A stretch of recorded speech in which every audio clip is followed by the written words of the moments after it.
और इतनी जनता यहाँ पे पागल नहीं है जो यहाँ पे आके खड़ी है और वो बैठी है यहाँ पे, क्योंकि उन्होंने वोट डाला है और हमारे साथ अन्याय हुआ है और हमारे कैंडिडेट अभिषेक को जो है वो इंसाफ मिलना चाहिए। जब काउंटिंग हुई है तो 3 बार मुझे विजय घोषित कर दिया गया था और 12 वोट से मैं लीड कर रहा था। जब चौथी बार काउंटिंग शुरू हुई है तो उसमें एआरओ को फोन कंटिन्यू आने शुरू हो गए। तो 3 बार काउंटिंग हुई, उसमें ये विनर रहे, और जब चौथी बार काउंटिंग हुई तब पता नहीं क्या हुआ, इसके बहुत सारे वोट जो वो 3-3, 4-4 मोहर लगाकर खराब हो गए। हमें तो ये बाद में बात पता चली कि 1.5 घंटे से वो दरवाजा अंदर बंद था, फिर उसके बाद 1.5 घंटे के बाद वो पेटी वो पंचायत घर में पहुंची थी। और दोबारा से इलेक्शन हो, अगर सरकार इस पर ये पैसा नहीं दे सकती तो हम पूरी पंचायत वाले अपने जो भी है हम खुद खर्च उठाएंगे। पहले बोल रहे थे हम हाई कोर्ट में जाएंगे, पूरी इंक्वायरी करेंगे और पूरा सीरियल नंबर चेक करेंगे वोटों का, जो भी वोट पड़े हैं बहुत सारी गड़बड़ियाँ की। दोबारा से हमारा भाई एक बार भी जीता और दोबारा से भी जीतना। हमने यही सुना कि मैडम बोल रही थी कि 5 साल खा लो, फिर क्या खाएंगे। और जो जिला परिषद की बेटी के पास बैठा था ना, वो उससे जल रही थी, वो ज्यादा जल रही थी। उसके बाद तो हम बाहर चले आए। हाथ जोड़कर सुखविंदर से अपील करता हूँ कि यहाँ पे नागनपट पंचायत के जो 300-400 लोग आए हैं इनको न्याय मिले।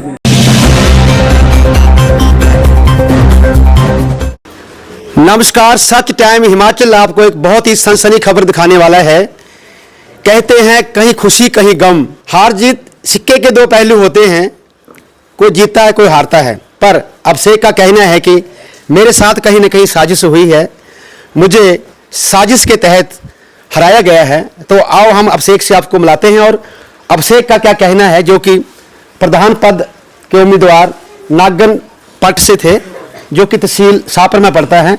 नमस्कार जी, आपका क्या कहना है? अभी आपका परिणाम निकला है और आप मायूस हैं, सभी गांव वाले इकट्ठे हैं और आज आप धर्मशाला के डीसी ऑफिस में भी गए थे इसकी शिकायत लेकर। आपका सच टाइम हिमाचल में बहुत बहुत स्वागत है। आप अपनी बात, अपनी पीड़ा सच टाइम में रखिए। मेरा नाम अभिषेक है, नागनपट पंचायत से मैं उम्मीदवार खड़ा था प्रधान पद के लिए। तो जब काउंटिंग हुई है तो 3 बार मुझे विजय घोषित कर दिया गया था और 12 वोट से मैं लीड कर रहा था। जब चौथी बार काउंटिंग शुरू हुई है तो उसमें एआरओ को फोन कंटिन्यू आने शुरू हो गए हैं। वहाँ पे हमें ये पता लगा कि जब कंटिन्यू एआरओ बार 15-20 मिनट में 4-5 बार बाथरूम गया, तो उसके दौरान वहाँ पे हमें पता चला कि मैंने पुलिस वालों को बोला कि मुझे अंदर जाना है, मैं कैंडिडेट हूँ, और वहाँ पे हमें पता चला कि मेरे अपना जो एजेंट था उनको बाहर आने नहीं दिया जा रहा था। तो वहाँ पे हमें ये पता चला कि वहाँ पे फिर से काउंटिंग शुरू हो रही है। तो रिकाउंटिंग शुरू हो रही थी वहाँ पे, तो जो मेरे 16 वोट थे जो अपना इन्होंने रिजेक्ट किए थे, तो वहाँ पे रिजेक्ट किए थे जो वोट मेरे, तो वहाँ पे 16 वोट मेरे, टोटल 16 वोट जो रिजेक्ट किए गए उन्होंने, तो बाकी बंदे के वोट जो रिजेक्ट किए उन्होंने वो कोई उनके 2 या 3 वोट रिजेक्ट हुए, तो 16 वोट मेरे रिजेक्ट किए गए। वहाँ पे मैं डीसी साहब के पास भी आज हम गए थे, तो उन्होंने आश्वासन दिया है कि एसडीएम के पास हम आपका जो ये हमने सुना है तो उसके बारे में आपको आश्वस्त कराते हैं कि हम आपको कुछ इसके हल निकालेंगे इसका। मुझे एक बात बताइए कि जब आपके समर्थकों को पता लग गया कि आप जीत रहे हैं, उसके बाद अचानक क्या हो गया कि उनको घोषित कर दिया, इसकी आपको कैसे सूचना मिली? उसको हमें ऐसे सूचना मिली कि जब 3 बार हमें घोषित कर दिया गया था, तो हमें एआरओ को जब फोन आ रहे तो जब उस बंदे को सुशील कुमार को एक बार ही में विजय कर दिया गया, तो वो भी अब उनको रिजल्ट अपने एआरओ ने उनको घोषणा नहीं किया था कि आप विजय हो गए हैं, तो वो वहां से एआरओ और अपना सुशील कुमार वहां से दीवार कूद कर भाग गया वहां से। सुशील कुमार कौन है? जो प्रधान पद जो अपना 6 वोट से लीड करके जीते हैं, 6 वोटों से जब जीता है। जी। क्या हुआ उसके? उनको एक बार में उनको अपना विजय घोषित कर दिया और उनको एआरओ ने उनको अपना नागन पंचायत में उनको ऐसे बोला कि उनको घोषणा नहीं की गई है, एआरओ ने घोषणा नहीं की वहां पे कि ये प्रधान पद के उम्मीदवार जीते हैं ये, तो वो वहां से दीवार कूद कर भागे वहां से। तो हमें यहाँ पे डाउट होता है कि जब प्रधान पद के उम्मीदवार जो होता है वो छाती ठोक के इनकी ग्राम पंचायत के साथ चलता है वो, ठीक है, तो उसका भागने का तरीका जब वैसा था तो हमें शक हो गया वो वहां पे हमारी वोटों की चोरी की गई है। मुझे एक बात बताइए कि जब आप डीसी साहब के गए, कितने लोग गए थे आप यहाँ पे से? 200-250 लोग वहाँ पे गए थे हम डीसी साहब के पास, 250-300। ये चुनाव 2 दिन पहले हुआ था जी, 30 तारीख को चुनाव हुए हैं। हाँ जी। जी और डीसी साहब ने क्या आपको आश्वासन दिया है कि उसके ऊपर फौरी एक्शन होगा? जी बिल्कुल, उन्होंने बोला कि एसडीएम के पास आप जाओ, आपका जो ये जितनी जल्दी होता है उतनी जल्दी हम इसकी कार्रवाई जरूर करेंगे। मतलब इस जो नागनपट में कितने उम्मीदवार थे प्रधान पद के लिए खड़े थे? 3 उम्मीदवार थे, एक किशोरी जी और एक सुशील जी और एक मैं हूँ। तो उसमें से सबसे पहले लीड पर था मैं, अभिषेक, ठीक है, और दूसरे नंबर पे किशोरी जी और तीसरे नंबर पे अपना सुशील जी। तो उसके बाद जब 3 बार जब मैं अपना 12 वोट से लीड कर रहा था, तो जो तीसरे नंबर पे जो बंदा था सुशील कुमार, वो पहले नंबर पे कैसे पहुंच गया? और इसकी सूचना कैसे मिली अंदर से आपको कि आप जीत रहे हैं? वहां से जो हमारे एजेंट वगैरह और पता लग गया था कि 12 वोट से आप लीड कर रहे हैं, तो उन्होंने वहां से हमारे एजेंट को बाहर आने नहीं दिया कि अभी काउंटिंग शुरू होगी, अभी फिर से काउंटिंग, अभी हमें कुछ डॉट हो रहा है। तो वहां से जो 16 वोट जो रिजेक्ट हुए थे, तो वो 16 वोट जो मेरे रिजेक्ट हुए वहां पे, तो वो वहां पे एक मोहर लगती है, वहां पे 3-3, 4-4 मोहर लगी थी वहां पे। तो वहां पे हमें डॉट होता है कि वहां पे कुछ न कुछ कार्रवाई प्रशासन की तरफ से, जो अपने वहां पे बैठे थे उनकी तरफ से कुछ कार्रवाई की गई है वहां पे। और आप अब क्या चाहते हैं आप? मैं ये चाहता हूँ कि ये इलेक्शन जो दोबारा से करवा जाए, और हमारे जो ग्राम पंचायत नागनपट के जो हमारे नागनपट पंचायत के मेरे इनके सारे लोग जो हैं, ये चाहते हैं कि हम इसका खर्चा उठाने के लिए तैयार हैं, सारा खर्चा उठाने के लिए तैयार हैं। तो ये इलेक्शन जो है दोबारा से करवाया जाए, प्रधान पद के उम्मीदवार के जो इलेक्शन। आपका कहना है कि अगर सरकार कहती है कि इसके ऊपर खर्चा होता है जी, तो वो खर्चा आप सभी ग्रामीण उठाएंगे? जी बिल्कुल। पर हमें इंसाफ मिले और हमारा जो वोट कहीं ना कहीं आपको लगता है गड़बड़ हुई है वोटों की, जी, उसके बदले में दोबारा इलेक्शन कराए जाएं, जैसे दूध का दूध और पानी का पानी हो जाए। जी बिल्कुल। तो देखिए आप कितने लोग यहाँ लोग आए हुए हैं, कितने लोग इनके घर में आए हुए हैं, तो आप देख सकते हैं कि कितने लोग भाई साहब के घर में आए हुए हैं और उन्होंने अपना कीमती वोट डाला था। उनका क्या कहना है, उनके मन में अभी क्या लग रहा है? जी नमस्कार, मेरा नाम अनीता कुमारी है। अनीता कुमारी? हाँ जी, मैं नागनपट पंचायत से बिलोंग करती हूँ। जी जी। और ये जो 30 तारीख को जो चुनाव हुए हैं उनमें बहुत हेरा फेरी हुई है। हाँ जी, जो हमारे अभिषेक कुमार जो मतलब खड़े थे प्रधान उम्मीदवार के लिए, तो इनके साथ बहुत ही धोखाधड़ी हुई है। वो सबसे पहले लीड पर थे, तो बाद में वो पता नहीं क्या हुआ, क्या अंदर जो हुआ कुछ, तो 3 बार काउंटिंग हुई, उसमें ये विनर रहे। और जब चौथी बार काउंटिंग हुई तब पता नहीं क्या हुआ, इसके बहुत सारे वोट जो वो 3-3, 4-4 मोहर लगाकर खराब हुए। हाँ जी। अच्छा जी। तो फिर बाहर जब हम खड़े थे तो हमने देखा कि कुछ अंदर चल रहा है, कि हो रहा है कुछ। हमने बहुत कोशिश की कि कुछ मतलब अंदर हमारा उम्मीदवार जो खड़ा वो आगे जाए, लेकिन फिर भी उन्होंने अंदर नहीं आने दिया उनको। जो हाँ जी, और जो प्रधान उम्मीदवार थे उनको अंदर नहीं आने दिया? नहीं, किसी को भी जाने नहीं दे रहे थे वो। और जो अंदर हमारे जो एजेंट थे उनको भी बाहर नहीं आने दे रहे थे। हाँ जी। और जब वो विनर भी घोषित ने किया, जो अब प्रधान बने मिस्टर सुशील कुमार, उनको भी मतलब वो जब बाहर आए तो अनाउंस नहीं की गई कि ये प्रधान बन गए हैं, कि जीत गए हैं। तो वो ऐसे आए कि बस ये मतलब जो हमारे अभिषेक कुमार खड़े थे उनको ऐसे लिया अपने बगल में, और बाहर आए तो हम देखे शायद कुछ बोलेंगे कुछ, लेकिन उन्होंने कुछ नहीं बोला, ऐसे दीवार से आए, दीवार से कूद कर चले गए। तो आप देख सकते हैं कि कितने गंभीर आरोप लगा रहे हैं ग्रामीणवासी। मैं आपको और लोगों से बुलाना चाहता हूं, और इस साइड में आपको बुलाना चाहता हूं। आप बोलना चाहते हैं कुछ? सच टाइम हिमाचल में आपकी खबर जाएगी, क्योंकि हमारा तो फर्ज बनता है कि लोगों को सच्ची बात बताई जाए। सच टाइम हिमाचल का यही फर्ज है कि आपको सच्ची खबरें दिखाई जाएं, और सचमुच ये लोग यहाँ इकट्ठे हुए हैं। और आप देख सकते हैं, आप अपना नाम बताएंगे जी? जी, मेरा नाम मनीषा है और मैं नागनपट की निवासी हूँ। मनीषा जी, क्या मामला है ये, थोड़ा बताएंगे, दर्शकों को बताएंगे आप? जी बिल्कुल। जो 30 तारीख को जो इलेक्शन हुए थे यहाँ पे ग्राम पंचायत नागनपट में, उसमें जो है पहले तो सुबह से इलेक्शन अच्छे से हो रहे थे, लेकिन जब इलेक्शन क्लोजिंग का टाइम आया 3 बजे के बाद, वहाँ पे जो है वहाँ पे जैसे जो पेटियाँ क्लोज होती हैं, तो उसमें जो 4 वार्डों की पेटियाँ थी तो वो तो चली गई थी पंचायत घर में, लेकिन जो 5वें वार्ड की पेटी थी उसे जाने के लिए वहाँ से 1.5 घंटा लग गया था। 1.5 घंटा में वो वहाँ पे जो रूम था वो 5 नंबर वार्ड का, वो भी क्लोज था, दरवाजा बंद था, उसका खिड़कियां बंद थी। 1.5 घंटा वो कर्मचारी वहां पे क्या कर रहे थे अंदर, और उसके बाद भी हमें इस बात का पता नहीं था पहले कि वहां पे क्या हो रहा है, अंदर क्या नहीं हो रहा है। फिर हमें तो ये बाद में बात पता चली कि 1.5 घंटे से वो दरवाजा अंदर बंद था। फिर उसके बाद 1.5 घंटे के बाद वो पेटी वो पंचायत घर में पहुंची थी। फिर उसके बाद इलेक्शन काउंटिंग स्टार्ट हो गई। हर एक पंच हुए, उपप्रधान हुए, सबकी एक बार भी काउंटिंग हुई, सबको अनाउंसमेंट कर दिया, विनर हो गया। अब प्रधान की बारी है। प्रधान पद के लिए 3 उम्मीदवार खड़े थे। एक थे अभिषेक और दूसरा किशोरी लाल और तीसरा सुशील कुमार। फर्स्ट नंबर पे था अभिषेक और दूसरे नंबर पे था किशोरी लाल और तीसरे नंबर पर था सुशील कुमार। जो फर्स्ट नंबर वाले थे, ठीक है, उन्होंने सेकंड नंबर वालों ने 2-3 बार काउंटिंग करवाई कि हाँ ठीक है, 2-3 बार वो विनर हुए। अभिषेक जी विनर हुए 2-3 बार। फिर उन्होंने जो दूसरे नंबर पे आ रहे थे तो उन्होंने बोला कि आप जीते हो, आप विनर हो। वो उठ के चले गए वहां से। और जो तीसरे नंबर वाले, फिर उसके बाद उन्होंने काउंटिंग करवाना शुरू कर दी। तो बोलने की बात है, अगर विनर होगा तो वो दूसरे नंबर वाला होगा, वो तीसरे नंबर वाला विनर कैसे हो गया? उसके तो इतने कम वोट थे, फिर भी वो आगे बढ़ गया। उसमें से वहां पे एक ऐसा कर्मचारी था जिसको बार बार कॉल्स आ रही थी किसी की, तो उन्हें फोन आ रहे थे, किसी के कॉल्स आ रही थी, बार बार वो वॉशरूम जा रहे थे। कौन सा ऐसा कर्मचारी जो गिनती के बीच में बार बार उठ के वॉशरूम करने जाएगा? और प्लस उसे बार बार किसकी कॉल्स आ रही थी? हमें उन सब का जवाब जो है वो गवर्नमेंट से चाहिए है। बस क्यों उन्हें बार बार फोन आ रहे थे और वो बार बार उठ के क्यों जा रहे थे? दर्शकों, सचमुच ये कहानी बहुत ही गंभीर लग रही है। ये उन लोगों के दिलों को पूछो जिन्होंने अपना कीमती वोट दिया था, और अब इनके दिल में क्या बीत रही होगी। आप देख सकते हैं कितने लोग यहाँ पे हैं।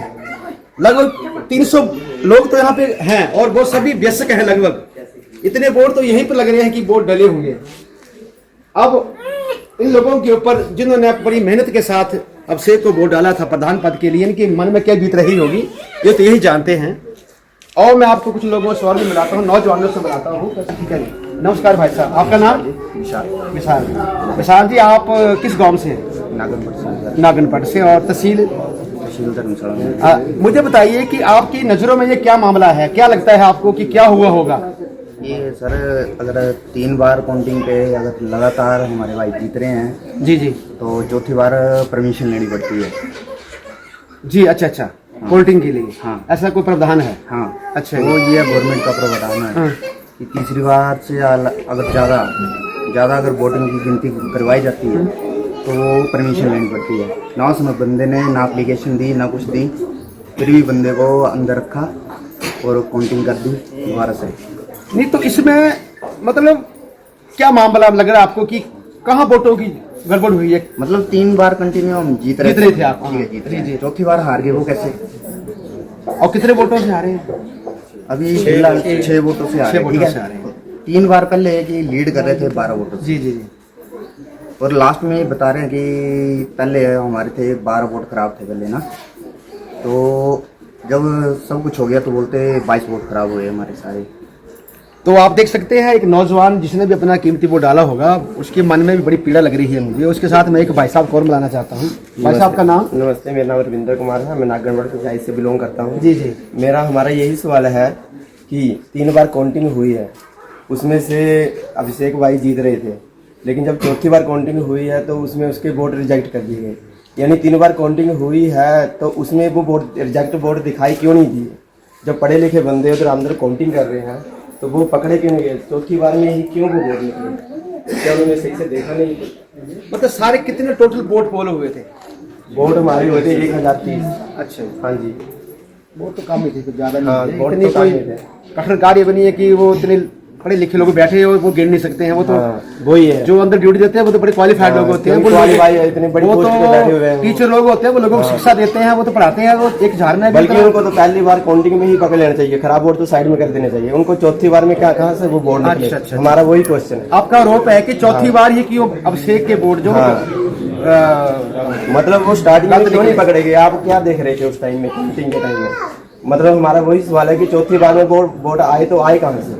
वो 3 बार काउंटिंग करने में क्यों नहीं पकड़े गए? जी।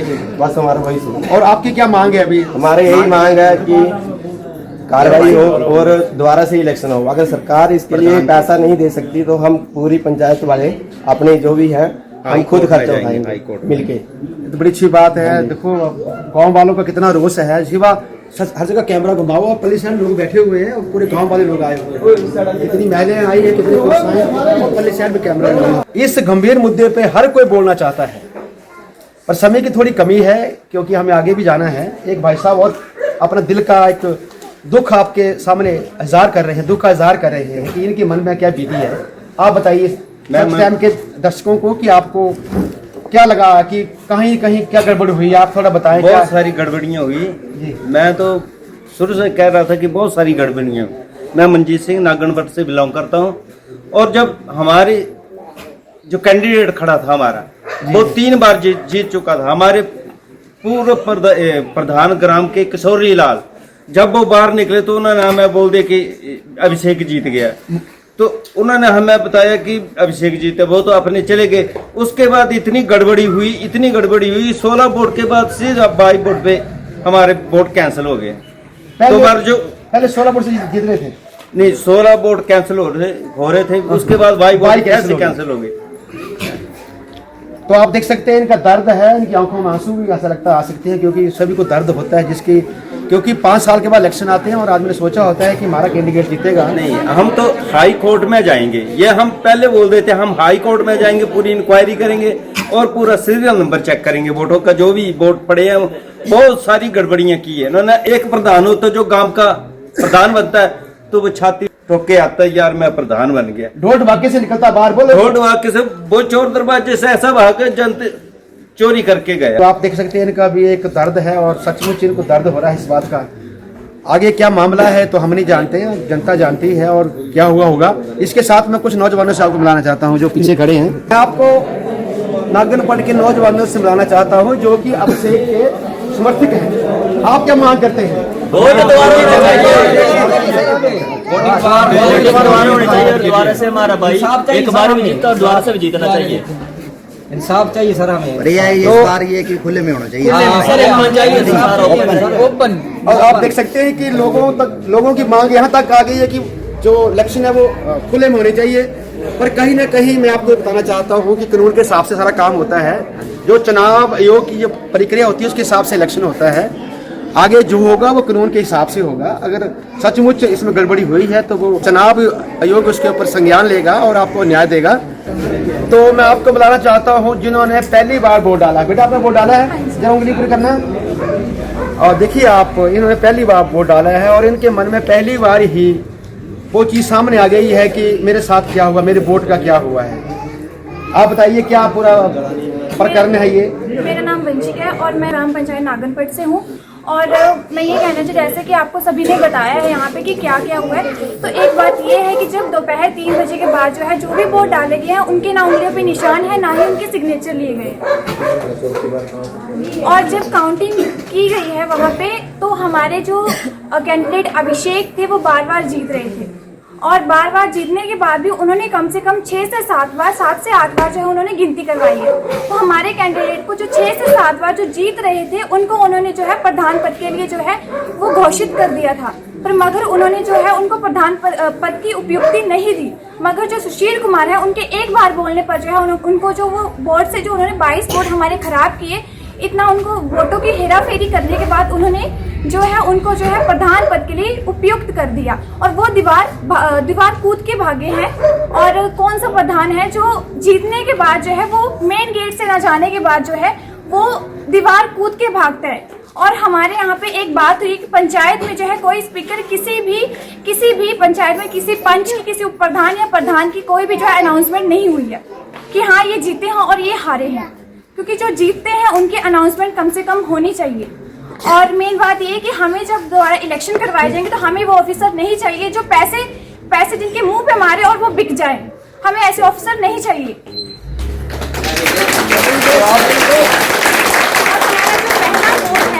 हमने पहली बार वोट डाला है तो हमने उसी इंसान को खड़ा किया जो सबको लेके चलेगा। हमें वैसे जो है प्रधान नहीं चाहिए जो सिर्फ अपने लोगों को देखे, जो सिर्फ उन्हीं बंदों को उठाए जो दूसरी जनता बैठे उनकी ओर नहीं देखे। तो ऐसे नहीं चलती है जो है। पर हम जो पंचायत का प्रधान उसे नहीं बनाएंगे जो हेरा फेरी करके, जो वोटों को चोरी करके जीता है। हम उसे प्रधान नहीं मानते और हम उसी को मानेंगे, हम उसी को लेके चलेंगे। अगर हमारा कैंडिडेट अभिषेक बार बार जीता है तो इस बार अगर इलेक्शन होंगे तो वही जीतेगा। और इतनी जनता यहाँ पे पागल नहीं है जो यहाँ पे आके खड़ी है और वो बैठी है यहाँ पे क्योंकि उन्होंने वोट डाला है और हमारे साथ अन्याय हुआ है। और हमारे कैंडिडेट अभिषेक को जो है वो इंसाफ मिलना चाहिए। तो आप देख सकते हैं कि इस बिटिया के मन में कितनी पीड़ा है, जिन्होंने पहली बार वोट डाला है और इन्होंने अपनी बात आपके सामने बयान कर दी है। आप बेटा क्या चाहते हैं, अब सरकार से क्या चाहते हैं आप? हमारे जो एसडीएम सर और डीसी साहब से यही अपील है कि जल्द से जल्द कार्रवाई की जाए। वो बार बार फोन क्यों कर रहे थे, बार बार फोन बाहर क्यों आ रहे थे? ऑन ड्यूटी ऑफिसर कौन सा है जो फोन का इस्तेमाल करता है? आम जनता जो है वो पागल नहीं है जो जहाँ वहाँ पे खड़ी थी। और हमें जो है हमारे कैंडिडेट जो अभिषेक हैं जिन्होंने कुछ नहीं कहा, जबकि जो प्रधान जो थे, जो दो उम्मीदवार जो खड़े थे सुशील कुमार और किशोरी लाल, वो दोनों अंदर थे रूम में, पर हमारे कैंडिडेट को कुछ नहीं बताया गया कि हाँ जी प्रधान जो प्रधान पद के उम्मीदवार है वो भी अंदर होने चाहिए। और सबसे मेन बात है कि हमारे पोलिंग एजेंट को जो है वो बाहर नहीं आने दिया उन लोगों ने। क्यों नहीं आने दिया? हमारा आपसे ये सवाल है कि क्यों नहीं आने दिया उन्हें? जब बार बार हमारे कैंडिडेट अभिषेक जीत रहे थे तो उनको बाहर आके उनको उपयुक्त क्यों नहीं किया गया? उनके कहने पे जो है उनको एक बार ही उपयुक्त कर दे कि प्रधान पद के लिए हो गए हैं। सिर्फ लोगों ने सिर्फ रोलर रप्पा डाला और वहां से चले गए, और वो दीवार कूद कर क्यों भागे? अगर वो इतने ही ईमानदार थे तो उनको मेन गेट से आना चाहिए। तो आप देख सकते हैं इस बिटिया के मन में कितनी पीड़ा है, जिसने पहली बार वोट डाला है, और सभी लोगों के मनों में थोड़ा सा एक मायूसी भी है लग रही है, और बड़ी शांतिप्रिय तरीके से लोग बोल रहे हैं कि हमारे साथ कहीं ना कहीं अन्याय हुआ है। इसी कड़ी को आगे बढ़ाते हुए या मैं कहना चाहता हूं कि हर कोई यहाँ कुछ न कुछ बोलना चाहता है, पर कुछ एक चैनल की मर्यादा होती है, कहाँ तक हमने बात लेनी है और दर्शक को वहाँ तक देखते हैं। आपका नाम है? अंजलि। नमस्कार अंजलि, आपको क्या लगा, कब पता लगा कि ये गड़बड़ हो गई है? आप घर में थे? कहाँ? नहीं सर, हम जब वोट डालने गए ना, जी 3 बजे से वो साजिश हो रही थी। हमने आखिरी वोट डाला है। क्या साजिश हो रही थी आपके साथ? साजिश वो मैडम जो वहाँ पे बैठी थी ना कुर्सी पे, जी। वो बोल रही थी कि 5 साल तो आप खा लो, क्योंकि हमें वोट डालने का उतना ही टाइम दिया जाता, 2 सेकंड या 3 सेकंड। उतने में हमने यही सुना कि मैडम बोल रही थी कि 5 साल खा लो, फिर क्या खाएंगे? और जो जिला परिषद की बेटी के पास बैठा था ना, वो उससे झगड़ रही थी, वो ज्यादा झगड़ रही थी। उसके बाद तो हम बाहर चले आए, उसके बीच में हम बाहर चले आए तो अंदर कुछ हुआ। हमने बाहर आके लोगों को बताया कि अंदर कुछ हो रहा है। अच्छा, वो आपस में उलझ रहे होंगे, स्टाफ उलझ रहा था। तो देखो उसने मैडम ने यही बोला, कोई 25 या 28 के बीच थी मैडम, उसने यही बोला कि 5 साल आप खा लो, फिर क्या खाएंगे? किसको बोला? उसको, जो व्यक्ति जो जिला परिषद का, वो भी स्टाफ का ही था। अच्छा, अपने स्टाफ को ऐसी बातें बोली? अपने स्टाफ को ऐसी बात बोली। अच्छा, ये बहुत गंभीर आरोप लगाया है कि उसने अपने स्टाफ को कुछ ऐसा बोला। अब मुझे, और आपने सुना ये? हाँ, ये मैंने अपने कानों से सुना। चाहे आप उस स्टाफ को बुला दो, मैं सरेआम बोलूंगी कि उसने ये बात कही, और जब वो बात मैंने इतनी सी सुनी, आगे मुझे नहीं पता बीच में क्या हो रहा था, अंदर मुझे नहीं पता। अच्छा, मुझे बताओ कि अब आप सरकार से क्या मांग करते हैं? हम मांग करते हैं कि आप दोबारा वोटिंग करें, और अगर आप दोबारा वोटिंग ना भी करना चाहें तो 3, 4, 5 वार्ड में उस प्रधान को अनुमति ना दे आने की। ये बंदा गरीब है, ईमानदार है और सच्चाई है। सच्चाई, ईमानदारी और गरीबी को पैसों से दबाया गया है, पैसों से दबाया गया। वो पैसे वाले हैं, ये गरीब है। गरीब ने इंसान कमाए हैं। तो आप देख सकते हैं कि देखो, आप देख सकते हैं कि कितने गंभीर आरोप और भी लगा दिए। तो उनको शक हुआ कि कोई ना कोई बात बीच में है। वो बात क्या थी ये तो वो ही जाने। क्या वो बात वोटों के संबंधी बात थी? क्योंकि अंजू का कहना है कि आखिर में जो मैंने वोट डाला है, तो तीसरे नंबर पे मैं आखिरी में वोट मैंने डाला, उसके बाद सभी किसी ने वोट नहीं डाला है। तो आपस में वो स्टाफ क्यों उलझा हुआ था? वो क्या मुद्दा था? उनका वापसी मुद्दा था या क्या कोई चुनावी प्रक्रिया को लेकर उनमें आपस में कोई बातचीत हो रही थी? ये तो वही जाने, या इसके बारे में हम कुछ बोल नहीं सकते हैं। आखिर में आपको एक बार फिर मिलाना चाहता हूँ यहाँ के जो प्रधान पद के जो उम्मीदवार, जो मैं हाथ जोड़कर सुखविंदर सुक्खू से अपील करता हूँ कि यहाँ पे नागगणपट पंचायत के जो 300-400 लोग आए हैं, इनको न्याय मिले। मेरी भी सच टाइम हिमाचल के माध्यम से सरकार से विनती है, चुनाव आयोग से विनती है कि दूध का दूध और पानी का पानी किया जाए, क्योंकि इनको लगता है कि कहीं न कहीं मेरे साथ बेइंसाफी हुई है, मेरे वोटरों के साथ, मेरे सपोर्टरों के साथ कहीं न कहीं बेइंसाफी हुई है। और आप देख सकते हैं कितनी भारी संख्या में लोग यहाँ आए हुए हैं, और ये लोग आज धर्मशाला में भी गए थे डीसी ऑफिस में। अभिषेक कुमार ने आज लिखित रूप में माननीय जिलाधीश महोदय कांगड़ा को एक शिकायत पत्र भी दिया है कि मुझे इंसाफ दिया जाए कि मेरे साथ, मेरे वोटों के साथ कहीं ना कहीं गड़बड़ी हुई है। अब देखने का ये दिलचस्प पहलू होगा कि आगे क्या कार्रवाई होती है, क्या अभिषेक को इंसाफ मिलता है, क्या यहाँ पे नागगढ़ पट में द्वारा चुनाव होते हैं या नहीं होते हैं, ये सब हम समय पर छोड़ देते हैं।